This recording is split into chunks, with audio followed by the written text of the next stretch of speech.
ध्यान दें, पृथ्वीराज चौहान तृतीय। भारतीय इतिहास में अगर किसी प्रतापी शासकों का जब नाम लिया जाता है, जैसे महाराणा प्रताप, राणा सांगा, तो अजमेर की तरफ से जो चौहान शासक आता है उसका नाम है पृथ्वीराज चौहान। पृथ्वीराज चौहान चौहान वंश का वह शासक है जिसने दिल्ली पर शासन किया है। हालांकि वासुदेव चौहान ने क्या की थी, चौहान वंश की नींव रखी थी। कहां से रखी थी? सांबर से। सांबर में कहां पर रखी, यानी किस नाम से रखी? सपाद लक्ष्य। सपाद लक्ष्य का अर्थ क्या होता है? सवा लाख। क्या होता है? सवा लाख। चौहान वंश का सबसे प्रतापी और अंतिम चौहान शासक था कौन? पृथ्वीराज चौहान तृतीय। पृथ्वीराज चौहान कहते या पृथ्वीराज तृतीय कहते। पृथ्वीराज चौहान नाम से किसी श्रेष्ठ शासकों में गिना जाएगा तो नाम यही आएगा। हालांकि इससे पहले भी पृथ्वीराज फर्स्ट और पृथ्वीराज सेकंड हो चुके हैं। चौहान वंश का अंतिम शासक था, इनके भाई का नाम क्या था? हरिराज। पुत्र का नाम क्या था? गोविंदराज। क्या होता है कि जब मोहम्मद गोरी यहाँ पर आक्रमण करेगा तो मोहम्मद गोरी के आक्रमण के बाद इसका भाई जो था हरिराज, उसने यहाँ से गोविंदराज को क्या कर दिया?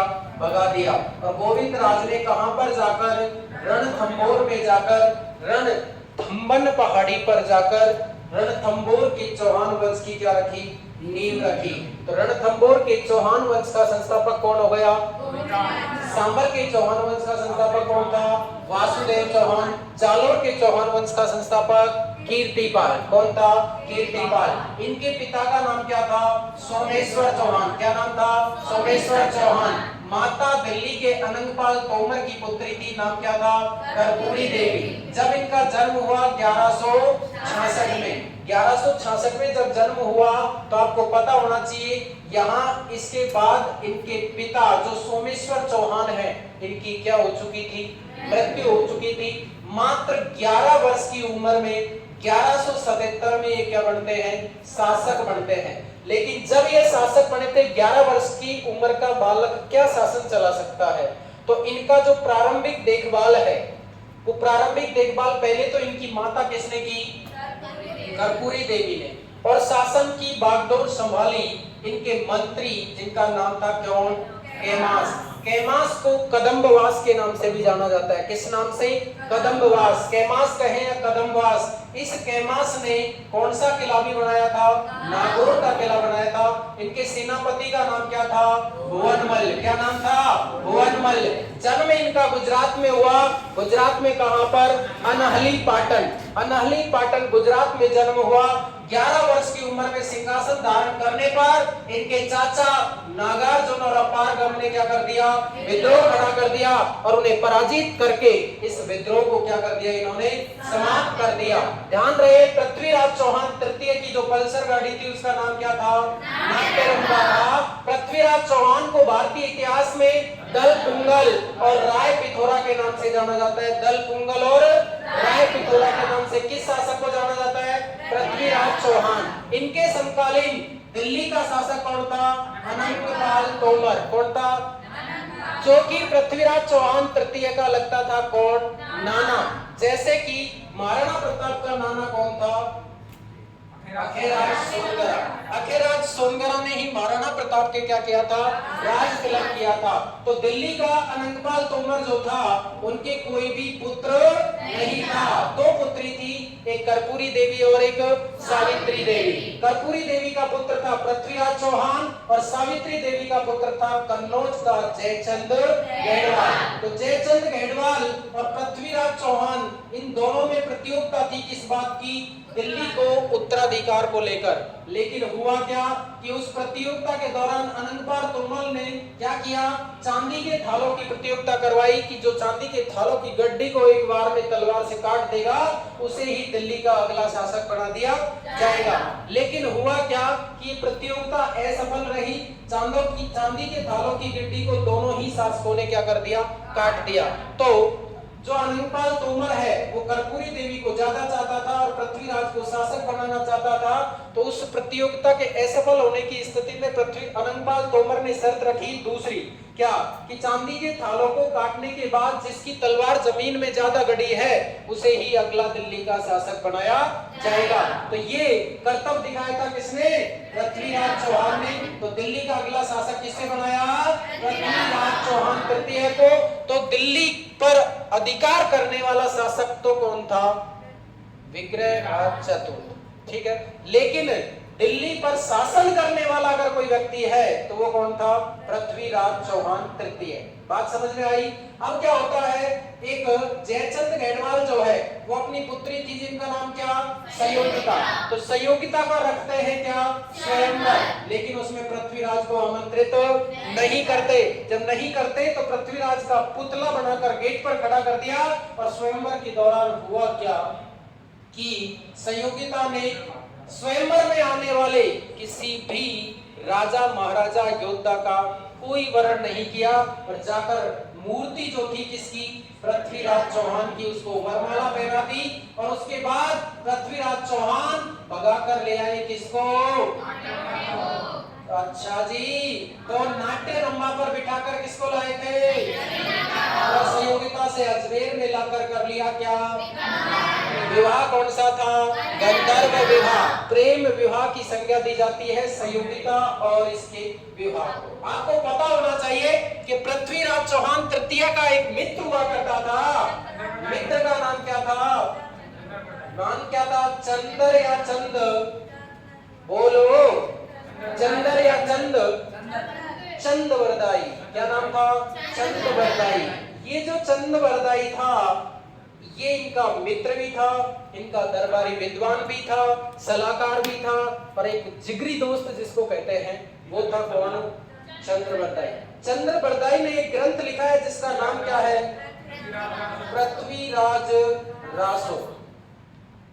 पृथ्वीराज रासो। अब होता क्या है कि जब संयोगिता यहाँ पर थी, कहां पर? अजमेर में, तो संयोगिता के प्रेम में पृथ्वीराज इतने पागल हो गए कि राजकार्य पर ध्यान देना बंद कर दिया। जब राजकार्य पर ध्यान देना बंद कर दिया तो हुआ क्या कि इधर एक शासक जिसका नाम था मोहम्मद गोरी, ये गोरी आक्रमण करता है कहां पर? अजमेर पर। तो पृथ्वीराज और गोरी के बीच में एक युद्ध होता है। इस युद्ध का नाम था तराइन का प्रथम युद्ध। कौन सा युद्ध? तराइन का पहला युद्ध। तराइन के मैदान में गोरी आ डटा। तो पहली बात तो पृथ्वीराज चौहान की जो सेना थी वो सशक्त थी, वो सेना को लेकर गया। तो पृथ्वीराज चौहान जो मोहम्मद गोरी था वो इतनी सेना लेकर नहीं आया था, तो मोहम्मद गोरी को हार का सामना करना पड़ा और तराइन के मैदान से मोहम्मद गोरी भाग खड़ा हुआ। पृथ्वीराज चौहान की ये पहली गलती मानी जाती है क्या? कि मोहम्मद गोरी को हरा देने के बाद भी इसने बंदी नहीं बनाया, यानी गोरी को भाग जाने दिया। अगर उस समय गोरी को बंदी बना लेता तो गोरी आगे अजमेर का विनाश नहीं करता। हुआ क्या कि तराइन का पहला युद्ध जो 1191 में हुआ था, इसमें विजय कौन हुआ था? पृथ्वीराज चौहान तृतीय। मोहम्मद गोरी हार गया था। अब क्या होता है, मोहम्मद गोरी को इस बात का पता लग गया, तराइन की स्थिति को जान लिया, उसने मैदान को समझ लिया। क्योंकि क्रिकेटर कोई भी खिलाड़ी खेल खेलता है तो किसी मैदान पर पहली बार जाकर खेलता है तो उसको अटपटा सा लगता है, लेकिन जब दूसरी बार आएगा तो वो उस मैदान को समझ चुका है, तो उस मैदान की पिच के अनुसार वो अपनी बैटिंग करता है। तो इसी तरह दूसरी बार मोहम्मद गोरी और पृथ्वीराज चौहान के बीच में 1192 में दूसरा युद्ध होता है, तराइन का सेकंड युद्ध। इस तराइन के सेकंड युद्ध में पृथ्वीराज चौहान और मोहम्मद गोरी के बीच जब युद्ध हुआ तो पृथ्वीराज चौहान मोहम्मद गोरी की सेना तराइन के मैदान में आ डटी, तब तक वो संयोगिता के प्रेम में लिप्त था। बार बार चेतावनी दी किसने? चंद्रवरदाई ने। चंद्रवरदाई के बार बार चेतावनी देने के बाद भी पृथ्वीराज चौहान नहीं संभला। आखिरकार तराइन के दूसरे युद्ध में पृथ्वीराज चौहान को हार का सामना करना पड़ा और मोहम्मद गोरी पृथ्वीराज चौहान को बंदी बनाकर कहां ले गया? गजनी ले गया। गजनी ले गया और गजनी में ले जाकर इसकी निकाल ली गई क्या? आंखें। यानी क्रूरतापूर्ण, पशुतापूर्ण व्यवहार किया किसके साथ? पृथ्वीराज चौहान के साथ। अब पृथ्वीराज चौहान का मित्र और दरबारी कवि और विद्वान कौन था? चंद्रबरदाई। ये चंद्रबरदाई अपने मित्र से मिलने के लिए जाता है कहां पर? गजनी। किससे मिलने? पृथ्वीराज चौहान तृतीय से जब मिलने गया तो पृथ्वीराज चौहान तृतीय से मिलने के लिए जो मोहम्मद गोरी के गेटमैन थे उन्होंने इनकार कर दिया। तो उस चंद्रबरदाई ने अपनी भाट शैली में, चंद्रबरदाई कौन था? भाट था। तो अपनी भाट शैली में 2 4 5 दोहे सुना दिए उनको। 2 4 5 दोहे सुना दिए। तो उसमें किसकी प्रशंसा की? पृथ्वीराज चौहान की प्रशंसा की कि पृथ्वीराज चौहान ऐसा शासक है जो शब्द भेदी बाण चला सकता है, नाप तोल के अनुसार बाण चला सकता है। कौन? पृथ्वीराज चौहान। इस बात की खबर किसके पास पहुंचा दी? मोहम्मद गोरी के पास। गोरी ने कहा कि चलो देखते हैं पृथ्वीराज चौहान की इस कला को भी, लेकिन कहा कि चंद्रबरदाई को पहले पृथ्वीराज से मिलने दिया जाए। बोलो ठीक है। मोहम्मद गोरी ने पृथ्वीराज और चंद्रबरदाई को मिलने की क्या दे दी? अनुमति दे दी। जब पृथ्वीराज चौहान से मिलने के लिए कौन गया? चंद्रबरदाई गया। तो दोनों पहले तो आपस में लिपट कर खूब रोए। रोने के बाद अपनी भड़ास निकाल ली रोकर। फिर चंद्रबरदाई ने किसको समझाया? पृथ्वीराज को समझाया। पृथ्वीराज को समझाया तो पृथ्वीराज से कहा कि इससे क्या कहा कि तू पृथ्वीराज, तू ऐसे कैसे हो सकता है? जो आदमी शब्द भेदी बाण चला सकता है, नाप तोल के अनुसार बाण चला सकता है, और तू यहाँ शांत बैठा है क्यों? उसने कहा था कि मेरी तो आंखें भी फोड़ दी, मैं तो ये हो गया, आप हो गए। अरे बोलो, तेरी आंखें फोड़ देने से तेरी बाण की आंखें थोड़ी फूटी है। तो अपने नाप तोल के अनुसार और जहां शब्दों के अनुसार अगर मैं बोल रहा हूं तो इतनी दूर से भी वो कहीं से भी बाण चला सकता था। तो ऐसी स्थिति में क्या किया कि पृथ्वीराज ने कहा कि मेरे को 2 बाण दे। कितने बाण दे? 2 बाण दे। चंद्रबरदाई ने पूरी तरह से लताड़ा कि राम ने एक बाण से रावण को मारा, राम ने एक बाण से रावण को मारा। हर किसी योद्धा ने एक ही बाण से किसी को मारा है, तो तेरे को 2 नहीं केवल 1 बाण दिया जाएगा। कितना? 1 बाण दिया जाएगा। बोलो ठीक है। तो फिर इसने कहा पृथ्वीराज ने कि मेरे को कैसे पता लगेगा कि मोहम्मद गोरी कहां बैठा है? बोलो, तू तेरी शक्ति को भूल गया, तू तेरी शक्ति को भूल गया कि जिस तरह हनुमान जी भूले कि पवन तनय बल पवन समाना बुद्धि विवेक विज्ञान निधाना। तो हनुमान जी अपनी शक्ति को भूल गए थे, तो किसने याद दिलाई थी? जामवंत जी ने याद दिलाई थी। कयहि रीछ पति सुने हनुमाना, काचु प्रसाद रहूं बलवाना, पवन तनय बल पवन समाना, बुद्धि विवेक विज्ञान निधाना। फिर क्या कहा? कवन सो काज कठिन जग माही, जो नहीं होई तात तुम पाई। तो जब पृथ्वीराज चौहान और चंद्रबरदाई के बीच में बात चल रही थी तो उसने कहा कि तू तेरी शक्ति को भूल रहा है। भारतीय इतिहास में आज तक 2 ही व्यक्ति हुए हैं जो शब्द भेदी बाण चला सकते थे, एक राजा दशरथ और एक पृथ्वीराज चौहान। अश्वत्थामा एक अलग बात है, लेकिन इतिहास की बात बता रहा हूं, वो एक सिस्टम अलग गया। तो पृथ्वीराज चौहान शब्द भेदी बाण चला सकता था ना, इसके अलावा एक एक्स्ट्रा शक्ति थी इसके पास। इसको अगर बता दिया जाए तो वो नाप तोल के अनुसार भी बाण चला देता था कि उस जगह पर ये लक्ष्य है तेरा। तो मोहम्मद गोरी ने इसकी जब बढ़ाई की तो मोहम्मद गोरी ने ही यहां से पृथ्वीराज को बांध के बोल, बता तेरी शक्ति को चला के बता। ठीक है। तब चंद्रबरदाई ने पृथ्वीराज चौहान को संकेत कर दिया क्या कि 4 बांस 24 गज अंगुल अष्ट प्रमाण, 4 बांस और 24 गज और 8 आंगल ऊपर।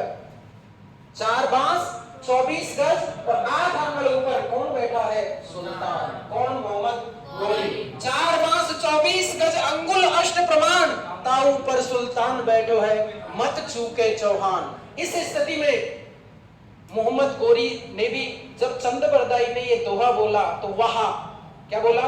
वहां। दोनों संकेत मिल गए, उधर उसने वहां बोला और उधर उसने नाप तोल बता दी। चलाया बाण, मोहम्मद गोरी हो गया जो पृथ्वीराज चौहान अपनी सेना के साथ मोहम्मद गौरी का वध नहीं कर सका, वो अपने मित्र के कारण आज मोहम्मद गौरी का वध करने में क्या हुआ, सफल। मित्र की क्या औकात होती है वो यहां समझ सकते हैं आप। हुआ क्या, इसके बाद ये जो चंद्रवरदाई है, पृथ्वीराज है, पृथ्वीराज ने कहा किससे, चंद्रवरदाई से, कि अब अपनी स्थिति यहां पर बुरी होगी, क्योंकि सुल्तान मारा जा चुका है, तो यहाँ की जो सेना है वो अपन को छोड़ने वाली नहीं है। तो पृथ्वीराज ने चंद्रवरदाई से कहा कि तू मेरी कटार से क्या कर दे, हत्या कर दे, मेरी तलवार से हत्या कर दे। क्या चंद्रवरदाई पृथ्वीराज की हत्या कर सकता था? नहीं कर सकता था, वो उसका दास था, वो उसका मित्र था। क्या किया पृथ्वीराज ने, चंद्रवरदाई से तलवार ली और पहले तो किसकी हत्या की, चंद्रवरदाई की, और फिर किसकी हत्या की, खुद की हत्या कर ली। कहा जाता है भारतीय इतिहास में चंद्रवरदाई और पृथ्वीराज चौहान ऐसे मित्र थे जिनका जन्म भी एक ही दिन हुआ और मृत्यु भी एक ही दिन हुई थी। वो कौन थे, चंद्रवरदाई और पृथ्वीराज चौहान। बोलो, यहां तक की बात समझ में आई? एक बार जो लिखना है वो चीज लिखिए।